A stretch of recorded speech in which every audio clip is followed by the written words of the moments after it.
some GCSE physics, a bit of Newton's laws. So hopefully we're thinking, love Newton's laws. Hope you're thinking a nice 3 marks here. I know that missing gap fills straight away. If you don't, get a jobber here. So it says, I got a student pushing my trolley. It says the student exerts 60 newtons on the trolley. So I'm going to put a force of the student put in 60 newtons on that trolley. So they're putting a forward force of 6 newtons on the trolley. I know it's forward because they're pushing the trolley forward. The next question is, the trolley exerts what of force on the student? So this is Newton's third law. Remember, Newton's third law says that if object A puts a force on object B puts an equal but opposite force on object A.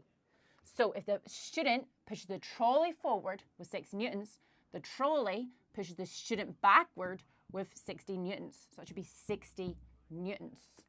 Okay. And the next question is, how come then the trolley accelerates forwards? So you're thinking here, okay, I just drew 2 balanced forces, so the trolley shouldn't be accelerating, but that's not right. That's not the right thinking. Now remember, this is testing your knowledge here. This is a good question. The student puts a force of 6 newtons on the trolley puts a force of 6 newtons on the student. But what we're looking at here is, why does the trolley accelerate? So if I look at just the trolley, the only force right now on my trolley is that 60 newtons forwards, right? That's the only force on the trolley.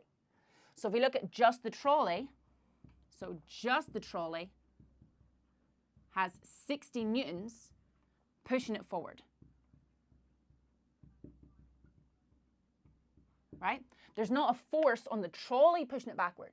This is a force on the student pushing the student backward, but there's not a force on the trolley pushing the trolley backward. Sometimes there might be a small force of friction pulling the trolley backward, but that's not mentioned in our question. So because there's only a force of 6 newtons forward in the trolley, we have a resultant force forwards. And then we know from Newton's second law, F equals ma, if there is a resultant force, there will be an acceleration. So that's why our trolley accelerates.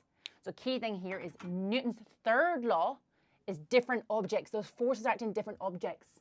Where Newton's second law, F equals ma, we're looking at just that one object, just that trolley. What is the forces on just the trolley? And just the trolley is 60 newtons going forwards.